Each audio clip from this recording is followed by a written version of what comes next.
The most distressing task of a university president is to pretend that the protest and outrage of each new generation of undergraduates is really fresh and meaningful. In fact, it is one of the most predictable controversies that we know. The participants go through a ritual of hackneyed complaints, almost as ancient as academe, while believing that what is said is radical and new. What happened in June of '69 is that I was working part-time at Mare Island. So the day that James Richter died and that whole riot, I was absent from it. But there were people at Cloyne who were there. And some of them really decided to engage politically in the protest over People's Park.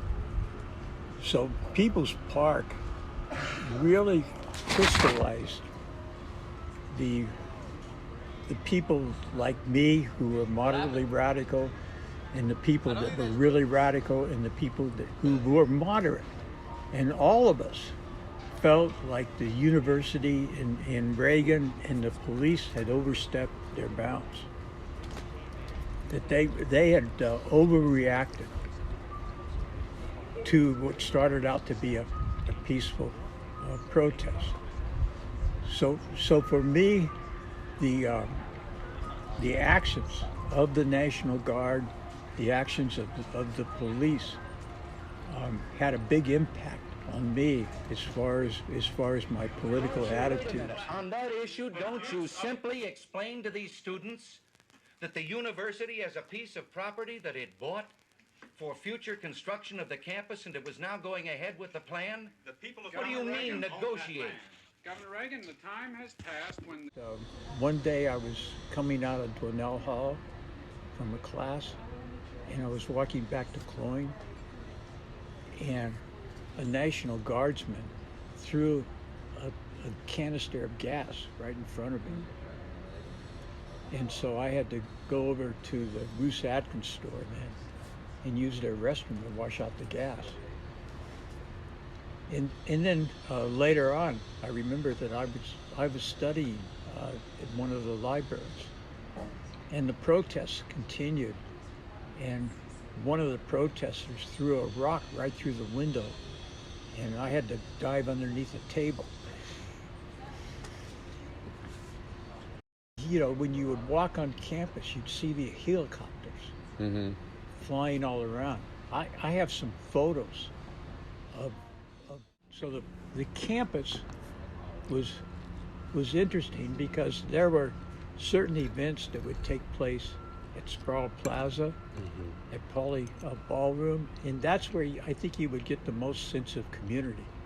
So like when Martin Luther King came and gave a speech at Sproul Hall, or when there were certain Vietnam War speeches or documentaries at Pauley Hall, you know, that was a sense of community too.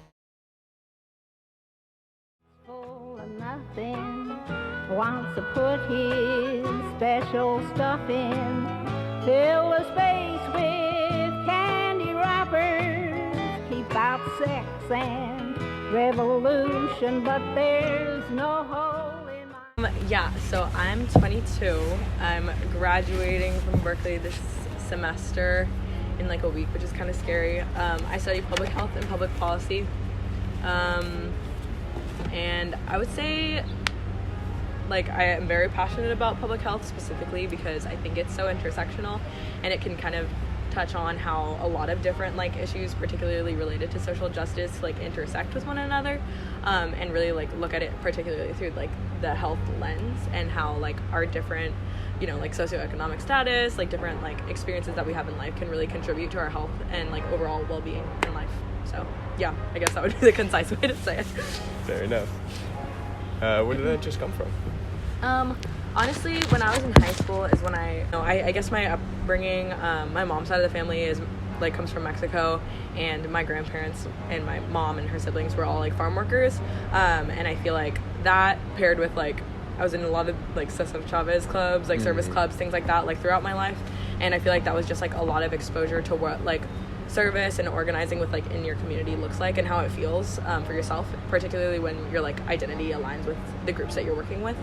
That was kind of a ramble, but yeah, I think that's kind of like how I got into it a bit more. And then I like that context. Yeah, and then in college, just like the classes that I've been taking and the organizations that I've been involved with really helped me to kind of put all of my, I guess, motivations and my ideas about like how things work within our communities can align with different like political values and how you can make more like concrete change within those communities.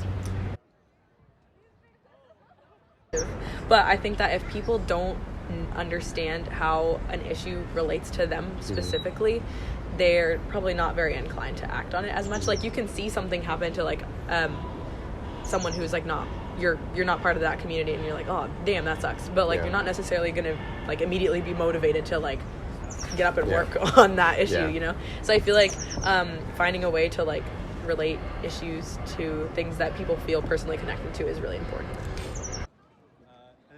The Democratic Party left at all. I think that they're like the Democrats and the Republicans are like two sides of the same coin to me. But a way for people with all different identities, with all different interests to really be like joined together, because everybody at the end of the day is going to have to work. And with the UAW strike on like throughout the UCs, we really saw like how like people from different departments, like who are obviously very involved in their academics because they're like graduate students and everything, how they were really able to come together on this like social issue.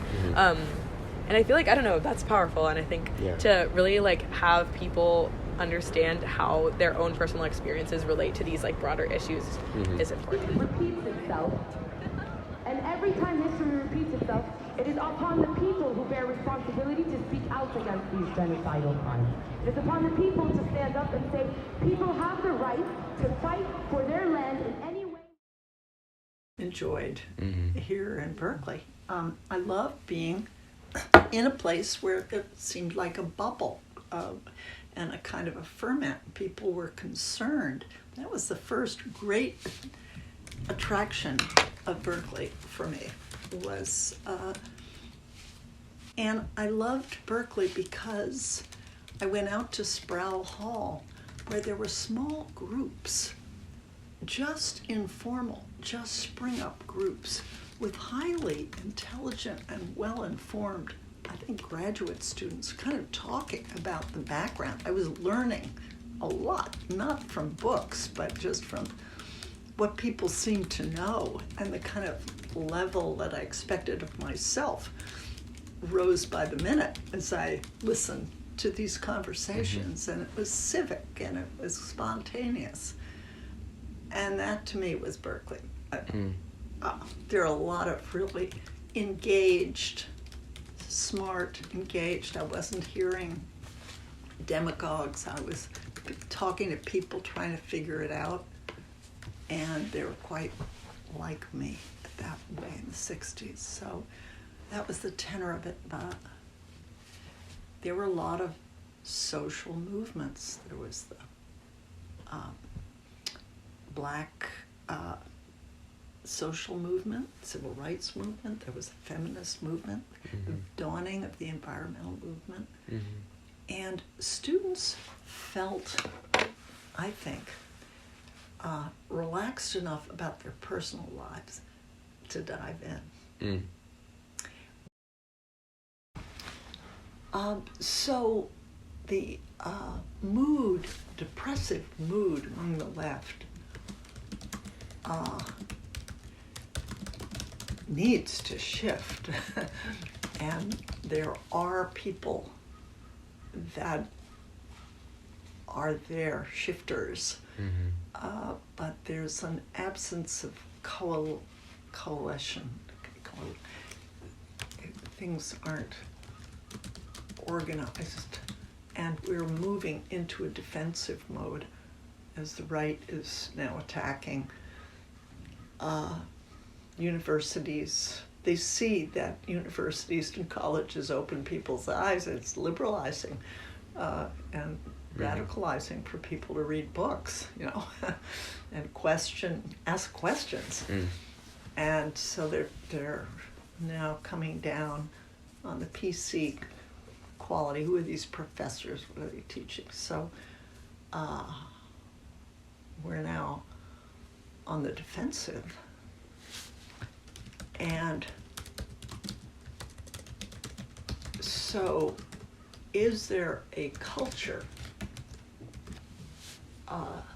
of a progressive culture? It's why is it thinned out, and how could we get it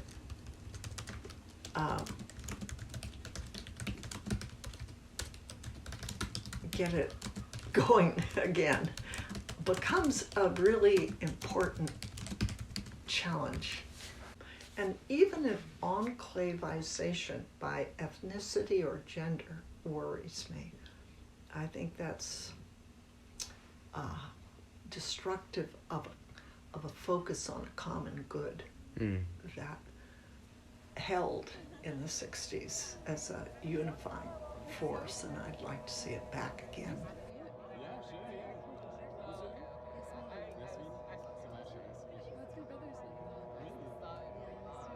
We were told the following: if President Kerr actually tried to get something more liberal out of the regents in his telephone conversations, why didn't he make some public statement to that effect? And the answer we received from a well-meaning liberal was the following.